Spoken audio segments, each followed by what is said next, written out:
खुलुमबाय बडलेण्ड खौरांनि गासैबो नायगिरि नोंथांमोनखौ दिनैनि बडलेण्ड खौरांनि स्टुडिअ बरायबाय। दिनै बडलेण्ड खौरांनि स्टुडिअ खायसे रादाबफोरजों आं रमेन बर'। गिबियावनो जोङो रादाब होनो लादों नलबारि जिल्लानि सिङाव थानाय NRDS जुनियर कलेज दमदमाया विश्वकर्मा फुजाखौ मोजाङै फालिलांनायनि जोंनिसिम खौरां मोनफैदों आरो बिथांमोना बे बोसोराव नैबे बोसोराव बिथांमोना विश्वकर्मा फुजाखौ फोरोंगिरि फरायसा लोगोसे जुनियर कलेज जितु मेनेजमेंट कमिटि लोगो नांनानै देग्लायनि बे विश्वकर्माखौ फालिनाय जायो होननानै जोंनिसिम खौरां मोनफैदों। बिथांमोना जाय विश्वकर्माखौ फालिनाय बे फालिनाय नुथायखौ जोङो नोंथांमोननो जोङो दिन्थिनो नागिरगोन आरो लोगोसे NRDS जुनियर कलेज दमदमानिफ्राय बिथांमोननिफ्राय विश्वकर्मानि बुब्लियाव फालिनाय बुब्लियाव बिथांमोना मा बुंनो नागिरदों जों बेखौ जोङो गिबियावनो नोंथांमोननो जोङो नायनो होग्रोदों।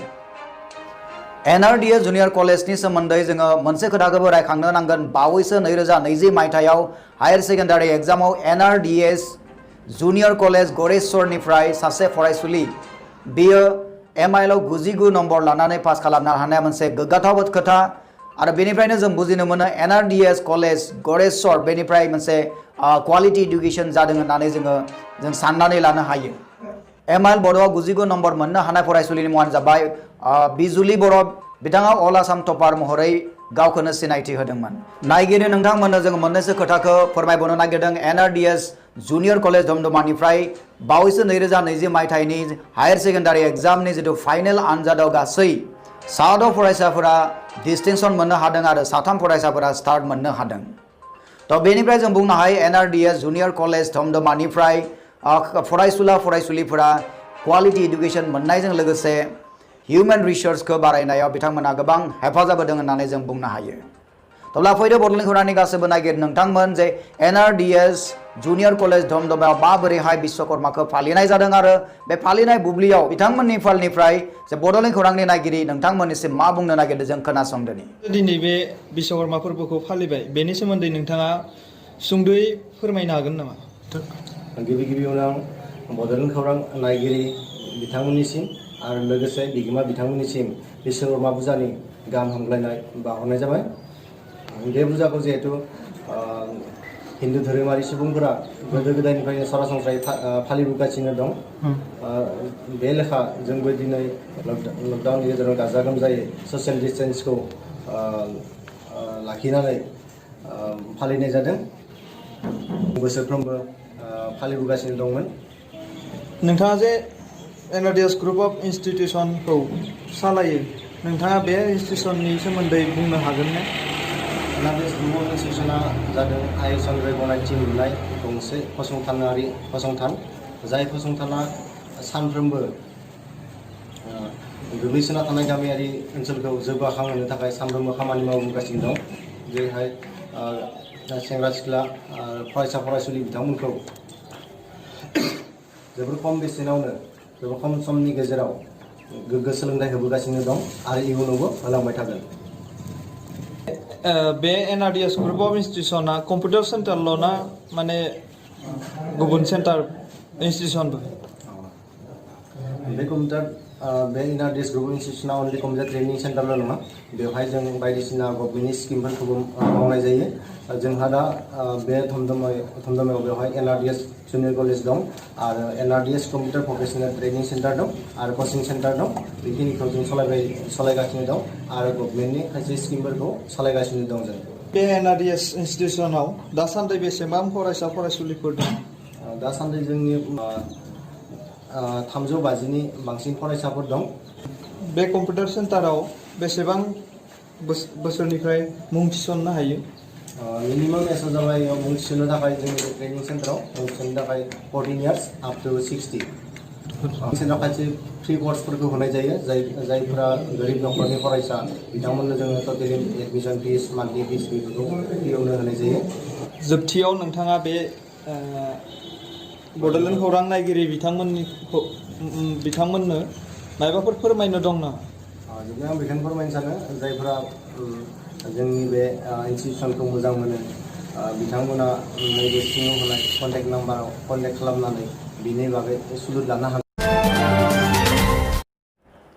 बड'लेण्ड खौरांनि नायगिरि नोंथांमोननि थाखाय जों नैथि रादाबखौ होनो लादों आरो बे नैथि रादाबा नोंथांमोननि थाखाय जोबोद गोनांथार मानोना आथिखालनि मुगा इन्टारनेटनि मुगा आथिखालनि मुगाया जोंना फननि मुगा मानोना नोंथांनि आखायाव दानिया जोंना बयनाबो गंसे गंसे फन थायो बे मबाइल फनजोंनो जोङो स्मार्ट मबाइल फनजोंनो जों आथिखालाव न'आव थानानै गोबां खामानिफोरखौ जों मावनो हानाय जादों जेरैबायदि जों बुंनो थाङोब्ला जोङो बबेबा मोनसे साख्रिनि एप्लाइ खालामनो गोनां जायोब्ला जोङो गंसे मबाइलजोंनो जों एप्लाइ खालामनो हायो आरो लोगोसे बेंकिं सिस्टेमनि खायसे ट्रेनजेक्सन खालामनो गोनां जायोब्लाबो जोंनि आखायाव थानाय गंसे एन्ड्रइड मबाइलजोंनो जों बे खामानिखौ मावफुंनो हानाय जासै बेनि अनगायैबो जोङो सोरबा सासेया सोरबा सासेनो जुदि एकाउन्टआव फैसा ट्रेन्सफार खालामनो सानोब्ला जोङो गंसे एन्ड्रइड मबाइलजोंनो दानिया बेखौ जोबोद गोरलैयैनो से सेकेन्डआवनो बेखौ खामानिखौ मावनो हानाय जासै बिदिन्थि हिसाबै जों फन पे गुगोल पे बेबायदिनो गोबां दङ गोबां एप्सफोर दङ जेरै यन' दङ SBI निफ्राय बेफोर गासैनिफ्रायबो जों मा खालामनो हायो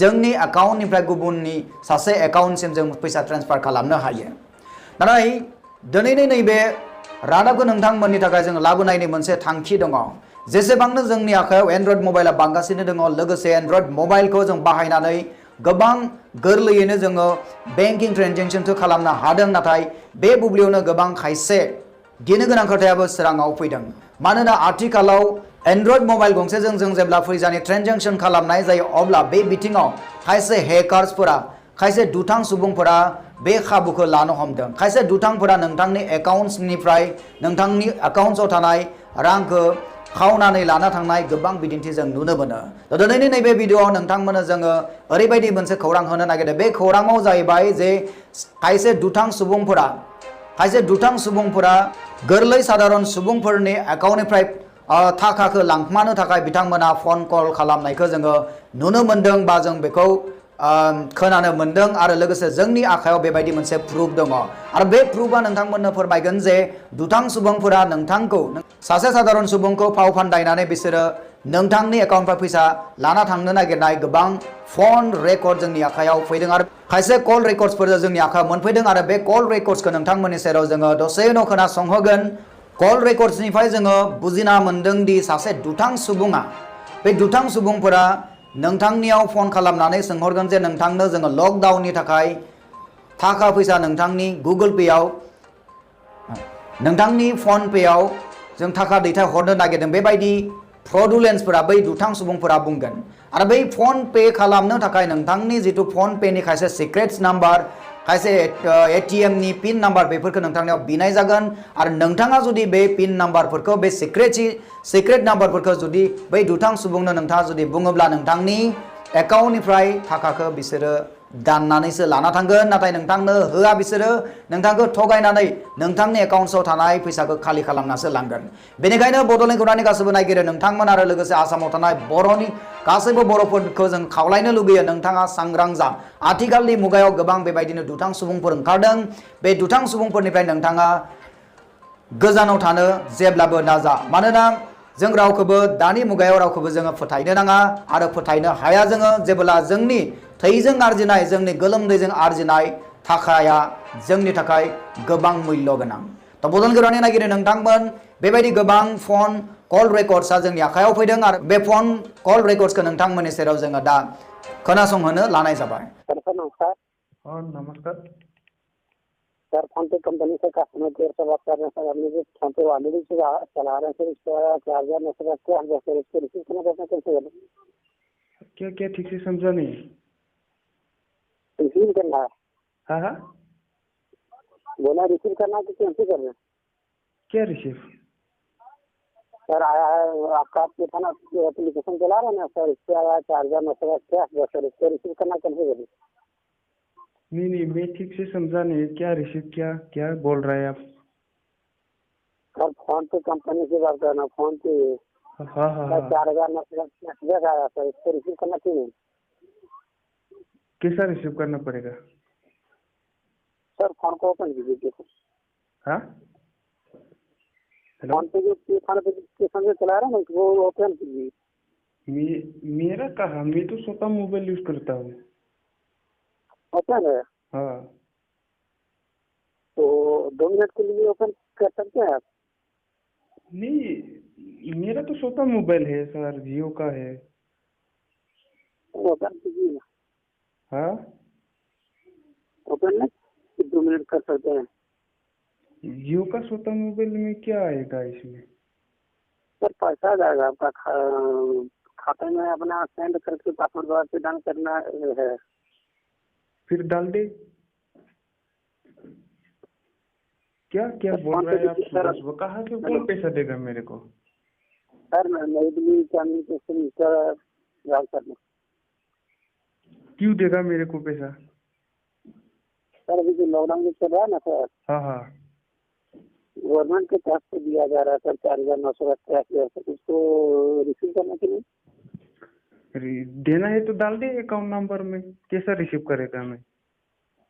सर यही नंबर से आप ना चला रहे हैं फोन पे एप्लीकेशन? हाँ, अभी नहीं है ना ये मैं स्वतः मोबाइल में बात कर रहा हूँ, बड़ा मोबाइल नहीं है ना मेरा। कौन सा मोबाइल में चला रहे हैं? जियो का 100-200 रुपया वाला जियो फोन। यही वाला नंबर है? वो मेरा बड़ा वाला मोबाइल खराब हो गया ना, पैसा नहीं है इसके लिए। नहीं, इसी नंबर से आप ना चला रहे हैं फोन पे एप्लीकेशन? क्या इस नंबर में चला रहा है ना?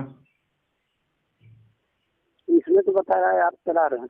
ना, नहीं चला रहा है मैं। तो चला रहे हैं तो फोन पे ओपन कीजिए।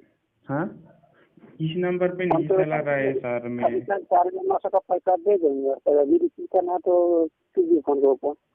मेरे को तो पैसा का बहुत जरूरी था, मैं बहुत दिन काम भी कर नहीं पा रहा हूँ, लेकिन अभी तो मैं नहीं चला रहा ना। एप्लीकेशन मैसेज मिला होगा 4,900 का। आप डाल दीजिए ना सर, पैसा मेरे को बहुत जरूरी है। अब ये 2 महीने से काम भी नहीं कर रहा हूँ, पैसा भी खत्म हो जा रहा है। तो देखिए ना सर, फोन पे मिला होगा मैसेज होम स्क्रीन पर। हाँ, होम स्क्रीन पर मैसेज मिला होगा 4,900 का। मैसेज नहीं आया सर। 4,900। नहीं, आप कहाँ से बोल रहे हैं? ठीक है, बैंक मैनेजर है क्या? सर नई दिल्ली चांदनी चौक से सटर रोड राहुल कुमार शर्मा। नहीं सर, आप मेरे को पैसा डाल दीजिए ना सर, मेरा बहुत दिन से काम कर नहीं पा रहा हूँ मैं, पैसा भी खत्म हो गया। सर फोन पे ओपन किए थे आप? फोन पे इस मोबाइल में नहीं है ना, इस नंबर में है, लेकिन इस मोबाइल पे तो नहीं है ना सर। हाँ सर, इसी नंबर से जाएगा। नहीं, इसी नंबर पे है, लेकिन इस फोन में नहीं आएगा ना सर।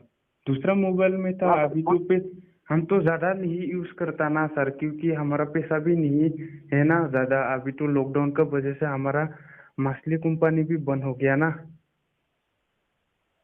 बंद हो गया?